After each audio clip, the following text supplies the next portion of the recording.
Well, this isn't a telltale sign that bike season's here. We have a lot of bike projects going on and a lot of focus on Harleys right now. And this one today that we're going to be working on is a really close friend of mine's. It's his late father's bike. So it means a lot to him. And obviously over the years, the bike has gotten filthy and the paint could really use some love. I don't know if it's going to pick up on camera. It's kind of dull.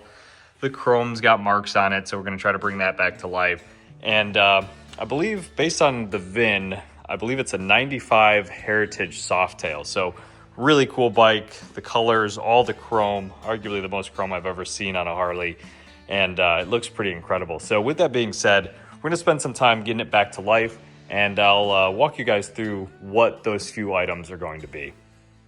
So there's going to be a few areas of focus that we're going to do with this bike. Obviously, the paint's going to be probably the most important. It's kind of dulled, and there's some swirls, so I think we'll be able to bring that back to life. The chrome is really just going to get a kind of a once-over with a metal polish, see if we can get out some of the markings in it and just the water spots. And last but not least, wheels and tires. So the wheels, similarly, will get the treatment with a chrome polish. And these are some really nice white walls. I don't know, it's kind of hidden under the fender, but they actually say Harley-Davidson have the little kind of logo in the white wall, so I know those are discontinued, but the white's kind of turned to a yellow, so we're going to bring that back to life as well. And I think all these pieces together are going to bring this Heritage Softail back to 100%. So exciting for the before and after and what this is going to turn out to be. I haven't done a Heritage Softail ever, so this will be kind of fun. All right, so what I've done off camera is tape off any areas that I really don't want to hit with the polisher. So that really means any of the chrome. I'm going to come back with a metal polish. Obviously the badges, because I don't want to be digging it out. And obviously around the front fender. So the tape is there. And I guess now what we're going to do is move on to this actual details that we're trying to get rid of. Now, as you can see, the paint is in pretty tired shape. It just needs a buff. But because of that, we're going to be using a pretty heavy compound. So we got the, trusty flex here, and we're going to be using Meguiar's 85. So this is pretty much the most aggressive cut with a pretty aggressive pad, and we'll see what that does. That should hopefully get most of this out, and then we'll finish with a perfect finish. Now, some people will put like a Meguiar's 205 in between here, and we could do that, but I'm actually thinking just a two-step is going to work pretty well. So that, some new towels, and we'll see what it does.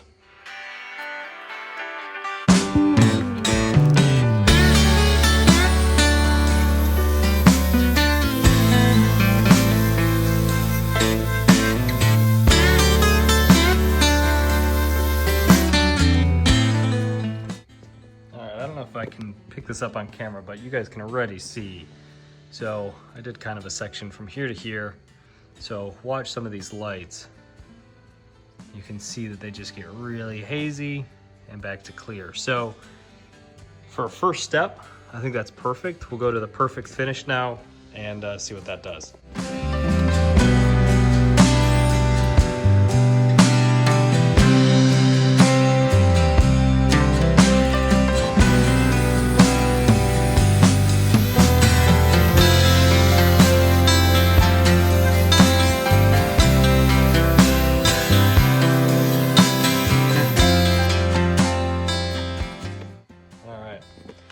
That's what we're going to do across the whole bike. As you can see, the metallic's back.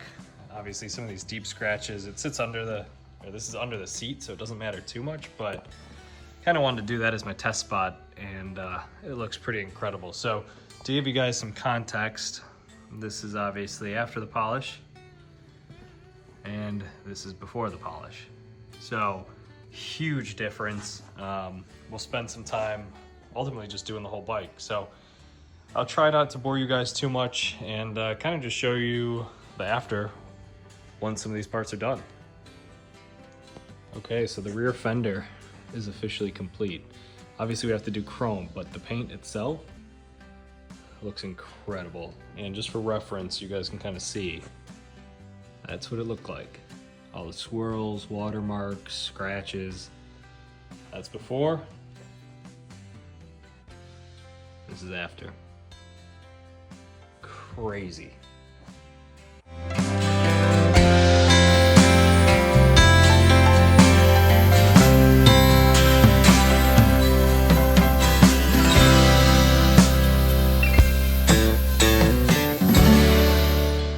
Okay, so 85 has been on here. We'll wipe it down and see what we're working with. Oh yeah, already it looks way better. I think I'm gonna just keep going at it with the 85 on the rest of the tank on this side, move to that side, do it, and then we'll just do one pad switch to the perfect finish. So that's where we're at. Hopefully you guys can see that on camera. All right, now we're going at it with the perfect finish on top. Even though I just said we'll do the whole thing, I'm kind of anxious to see what it looks like.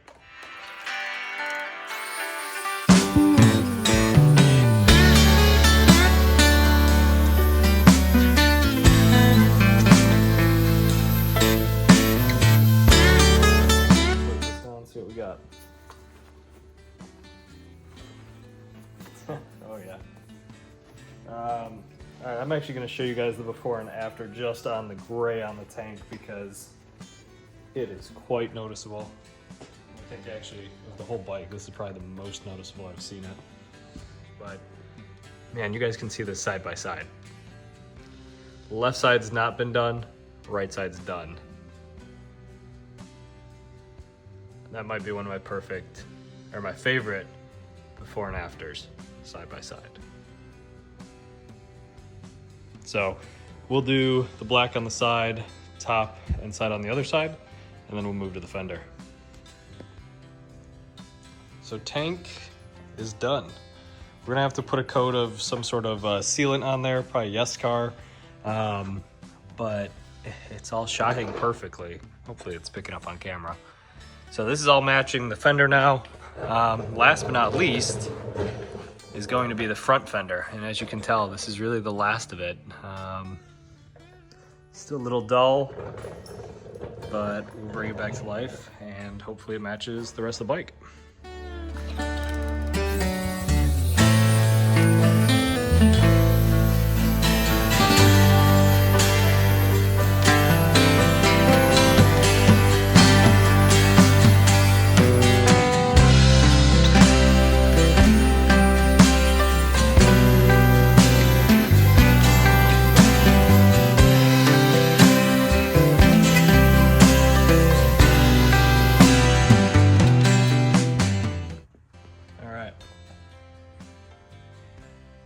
You guys can see how much better that looks. It's pretty incredible. I have to obviously do the sides, but top is completely done. So we'll move on to this. I'm not gonna bore you guys with it. We'll do the sides on both sides, and then we'll probably move on to chrome.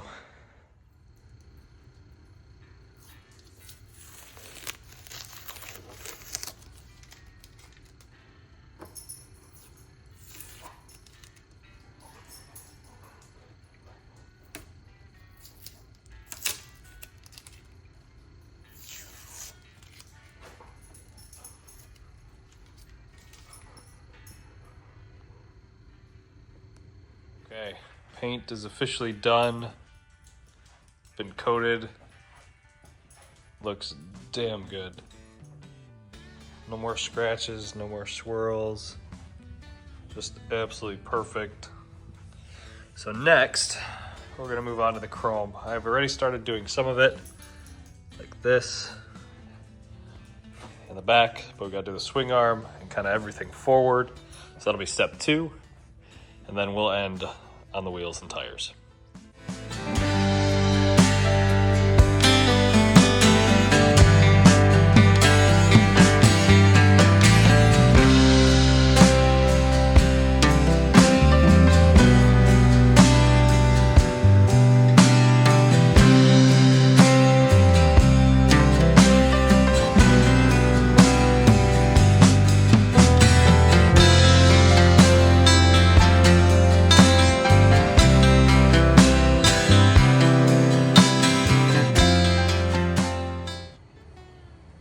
Okay, gotta take a second to admire this. All of the chrome on this bike is done. It was painstaking, and it all required kind of a manual hand polish, but excuse my French, holy shit. This is as shiny as a bike can be. I mean, everything is a mirror finish again, so pretty impressive to see this cleaned up the way it is, and it is an absolutely gorgeous bike. So we are in the home stretch. The second phase is done.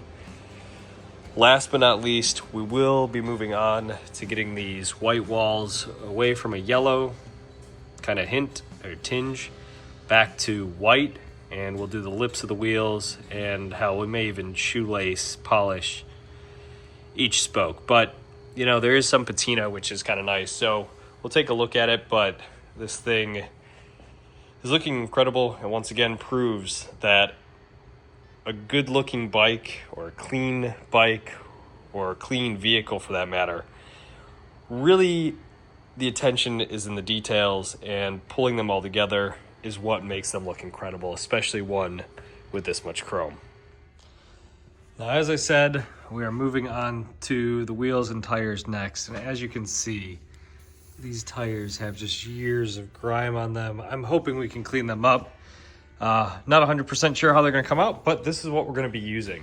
So obviously we still have the light metal polish and some rags just around the lip of the wheels, but we're going to spray it down with this bleach white. I'm not sure if that's how you pronounce it. Tire Magic. I'm told that this is the best for white walls.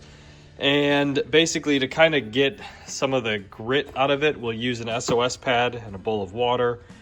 And because I'm doing this in the garage, I'm just going to use some junk shop towels to kind of wipe it down. So we'll see how this goes. Okay, because we're using bleach, I'm going to put on a glove just so I don't dry out my hands any more than they already are. And I'm thinking we're going to start with just spraying it down with this, and then we'll come back with the SOS pad, which is soaking in the bowl of water right now. So we'll kind of just do down low so we don't have to get it all over the paint. Let that sit for a second, see what it does. I'll probably wipe off the lip of the rim just because I don't want it doing anything weird to the chrome.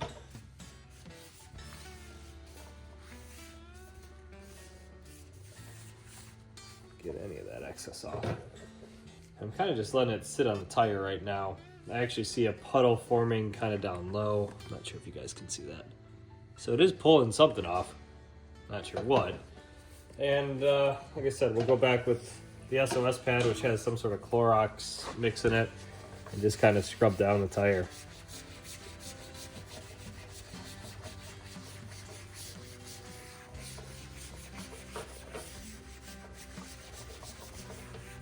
I'm making a mess of the floor, but it is what it is. Now remember, these SOS pads kind of have like a steel wool in them, or they are steel wool. So you're gonna want to make sure to stay away from paint and the chrome for that matter. What it looks like. Put that back in the bucket. I'll grab a fresh towel. I'll kind of wipe off the tire just to see what we're looking like.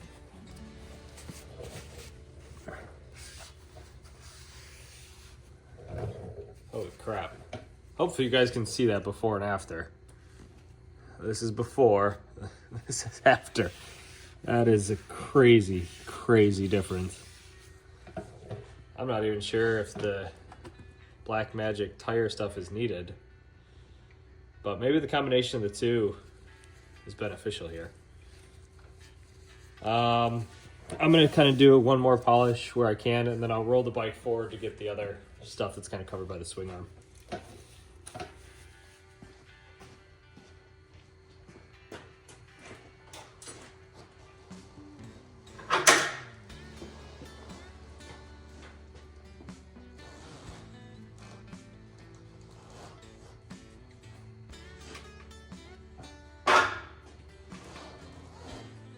Okay, so I've rolled the bike forward, maybe a little more than I had to, but let me know if there's maybe an easier way to do this. So I just had to roll it forward just to get it away from the swing arm and the paint, but as you can tell, this has been done, this is not. And I think that's a pretty clear before and after in terms of what we're working with, so I'm gonna keep going.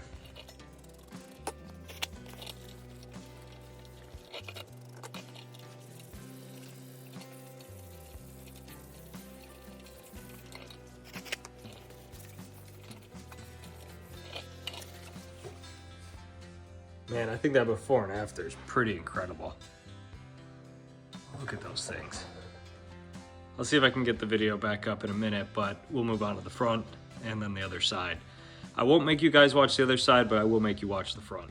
Okay, since Brillo pads are cheap, I think that box has like, I don't know, probably 20 of these little pads in them. Hopefully you guys can see that. I just got a new one. So I think I'm just gonna get a new one for each side, so go through a total of 4. But we're moving on to the front now, and we'll start down here because I think this will be the most satisfying.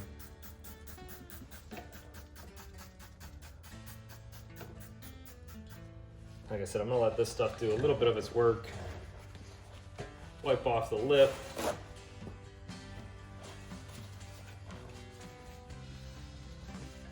And this is probably overkill. I'm sure it's safe for the chrome, but I don't want to risk it. And while that's doing its thing, I'll go in with the Brillo pad, the SOS pad, and just start scraping.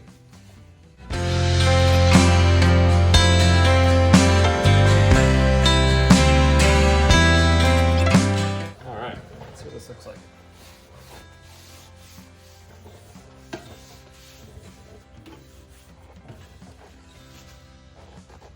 I don't know. Did the front clean up as well as the back? I'm not sure. There you go.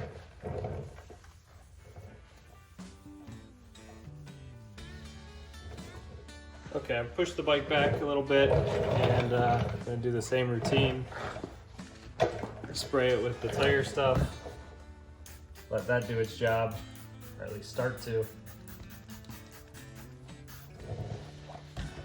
Let that sit for a minute. Start with a new SOS pad again.